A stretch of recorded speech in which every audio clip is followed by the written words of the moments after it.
ها دا یو ورور سوال کړی دی وی او دا ډېر اهم سوال دی وی کله داسې کېږي په واده کې چې جنۍ کور والا الګ کور والا ته دا وایي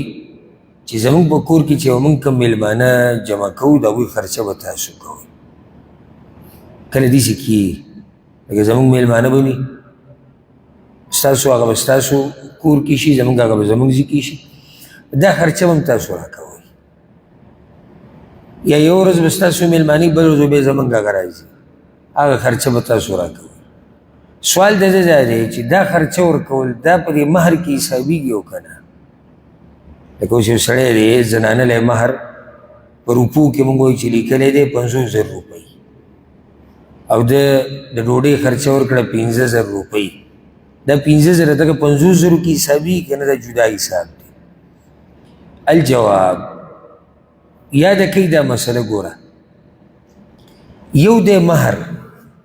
یو مهر دی چې هغه کله عقد کیږي او نکاح تړلی کیږي پای کې وویلی شي چې دې جنۍ ته به دومره مهر دا ورکوو دا مهر ورکول لازم دي یو مهر دی یو هغه سامان دی سازو سامان د کور چې هغې ته لازم هغه کور ضرورت لري چې هغې کې ښځه او خاوند لکه کټ شو کپړې شوې لوښي لرګي شو دې ته ضرورت دی نو یاده کوي دا مسله ما ځکه تاسو ته زموږ په ډېره اهمه د کور سامان راوړه کور ته پوره کول دا د سړي ذمهواري ده دا د ښځې ذمهواري نه ده که زما کور دی نو زه د دې ذمهوار یم چې دې له به کټ راوړم دې کور له لوښي لرګي چولا فریزر ایسی قالین چې څه شی دې کور کې لګي د دې زه ذمهوار یم ځکه دا زما کور دی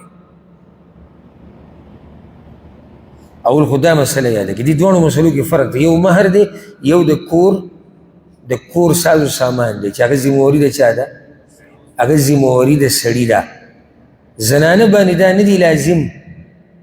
چې دا به د کور سامان پوره کوي یا به د خپل مهر نه دې دپاره څه ورکوي نه زنانه باندې دې کې هېڅ شی نه دی لازم لکه دا رواج موږ کې چې پاتې شوی دا د هندوانو نه موږ ته پاتې شوی هندوان خو له منډه داسې کوي چې هلک له به ګاډی مالي ما ته داسې ښکاري دا به موږ کې هم چا کړي خو موږ ته لا نه یو خبر کوي تاسو ته خبر وي ګاډي واډي به شوي او دغه قسم شتي موږ کې خوشحالېدو خبره ده چې د هندوانو دا پوره رواج موږ کې شتي هلک له به ګاډی مالي هلک له به کټو موړي هلک له به هر څه ده دا هم ځایونه پاتې شوي دي دې کې هېڅ شی د زنانه په ذمه نشته شریعت په نظر سره الا دا که د زنانه کور والا په خپله مرضۍ خپلې لور له څه کوي په خپله مرضۍ خپلې لور له څه کوي نو په دې کې هېڅ نشته او خپله مرضي ته چې خپلې پیسې لګوي زه خپلې لور له دا کوم زه ای بل وي زه خپلې خور له دا کوم کوه خو که هېڅ هم ونه کړي او په یو جوړه جامه کې راپسې راولېږي کار غلط دی صحیح دی ستاسو خبره د څه شی وه د هلک د دې جنۍ غوښتنه کړې وه جنۍ هم ویلو چې دی زما قبول دی قصه دا شی وه که نه داسې پکې وو چې زما دا جنۍ قبوله ده سره د فریزره سره د ایسي سره د کټه نو د کټ او د ایسي فریزر مطالبه چا نه ده کړې هغوی خپله خبره پوره کړه جنۍ راولېږه بس خبره ختمه شوه اوس بیا ولیمه ده دا ولیمه د واده د خوشحالي چې هغې کې غوښه ورکړی کېږي او دا مسله موږ تفصیلا ذکر کړې چې ولیمه په بل سم کېدی شي چې د انسان وس نه رسي خو چې وس دې رسي نو دا ولیمه کول لازم دي که رسول وسلم عبدالرحمن بن عوف ته ویلي رضی الله عنه اولم ولو بشات ولیمه لازم وکړه اګر که یو ګډ پکې راولي او هغه قصه ما تاسو ته نږدې ذکر کړې وه د علي رضی الله عنه د واده چې کله هغه واده وکړو امام احمد دا حدیث راوړی دی نو رسول وسلم ورته انه لابد للعرس من ولي نکاح وشوه جنۍ رخصت شوه خو علي چې کله واده وشي نو د هغې سره بیا څه دي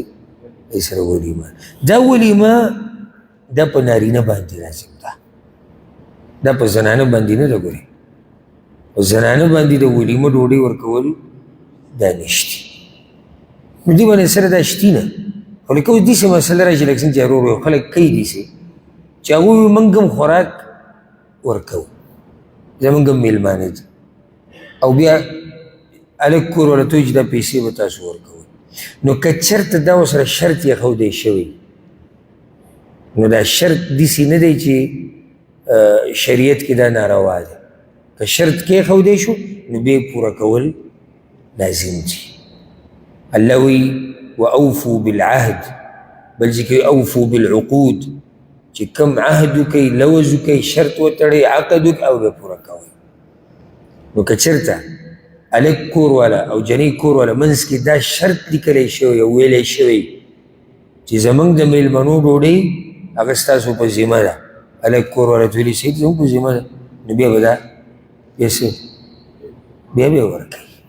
ولې به یې ورکوي ځکه چې لوز شوی دی عهد شوی شرط تړلی شوی دی او حدیث کې راځي المسلمون على شروطهم مسلمانان خپل شرطونه پوره کوي الا هغه شرط حرم حلالا او احل حراما چې هغه حلال حرام ګرځي او حرام حلال ګرځي دغه شرط ناروا دی دی له هیڅ اعتبار نشته والله اعلم